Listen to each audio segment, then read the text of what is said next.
Engineers are trained to design systems that never fail. But what happens when the system failing is you? Alone, overwhelmed, and uncertain. I ask myself, if life system's broken, can I redesign myself to survive? Or will I always be a failed prototype? 2 years ago, at 23, I arrived in Minnesota with a suitcase full of dreams and a blueprint for life. I thought I had everything under control. I had a plan, pursue my master's in engineering management, work hard, build a life. It all sounded so structured, so engineered, until life dismantled my plans, piece by piece, only to reveal that the most complex system I would ever have to engineer was myself. I had just moved into a small 2-bedroom apartment with 2 other people. The person I shared the room with was 33. I was 23. We barely spoke and never really got along. The silence in that small room often felt heavier than the snow outside. He had his world, I had mine. We coexisted in silence. Each morning, I walked 15 minutes to class through air so cold it made my breath visible and my doubts louder. On my second day, the other roommate, the one with a car, offered to take us to a grocery store. I went along, not knowing this ordinary errand would leave an imprint on me forever.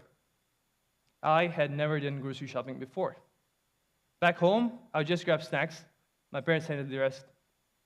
That night, as I walked through the aisles, every decision felt unfamiliar. What brand to choose? How much to spend? What I even cook?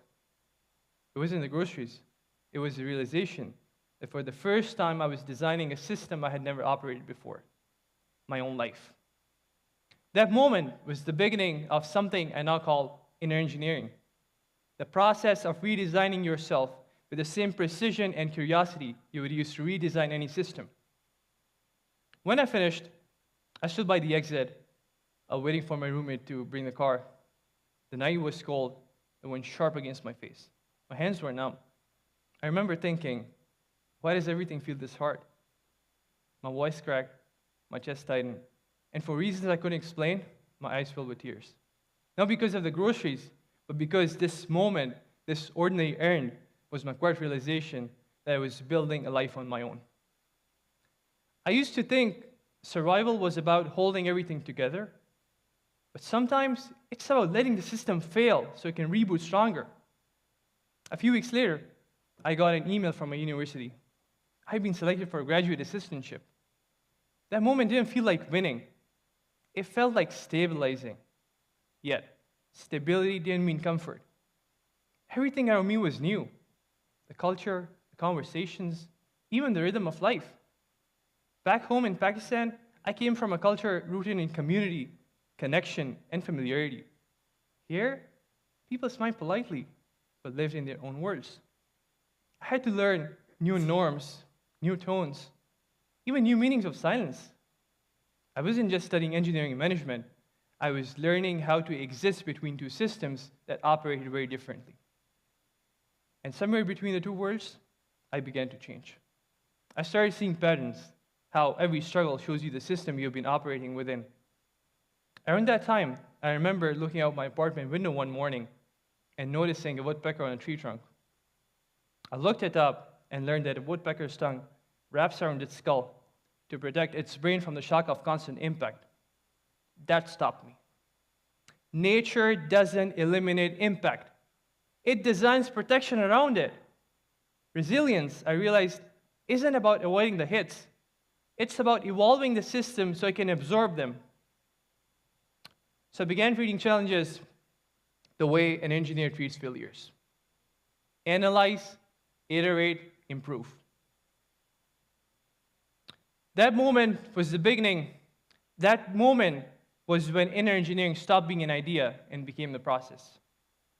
I learned to observe the system I was in, allow failure instead of fearing it, iterate intentionally, and design with empathy for myself and for others.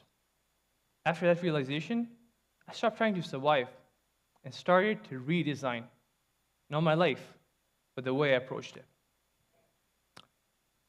So, bringing back to analyze, iterate, improve, how I started treating challenges the way an engineer treats failures. My graduate assistantship became my first lab in applied resilience, I learned that true management isn't just about efficiency. It's about empathy, understanding the human elements that make every system work. As I adjusted to life between two cultures, one rooted in community, the other in independence, I discovered that innovation thrives when both coexist.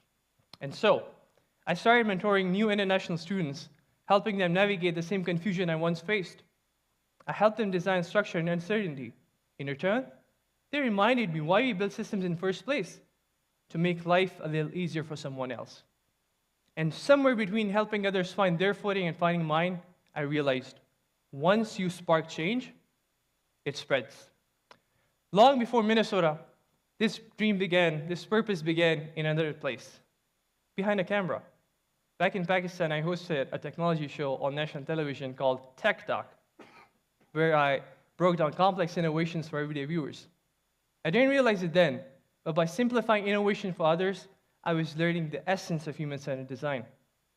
Seeing technology through the eyes of the people it impacts. I carried that mindset into my first full-time role as a program manager in healthcare, a field where systems and humanity constantly collide. I found myself optimizing workflows, improving processes, and leading initiatives that in small but meaningful ways help deliver care more efficiently and compassionately. I soon realized these principles weren't limited to healthcare. They could strengthen education, communities, and even public institutions, creating impact that extends far beyond my own work or career. My father once told me, life is like a film. Each of us enters a story with a role to play. Some stay longer, some only for a scene. But when our purpose is fulfilled, our role ends and the story continues. For a long time, I didn't understand what he meant. Today, I do. We don't get to choose when our role ends, but we can choose how meaningful it becomes while it lasts. That's the heart of engineering. Test, fail, adapt, evolve, over and over again, until the system that once broke you becomes a system that empowers you. From Tech Talk to TEDxDuluth Talk, the platform changed, but the purpose remained. Because in the end, maybe life isn't about designing systems that never fail. Maybe it's about designing a system that can always rebuild. Thank you.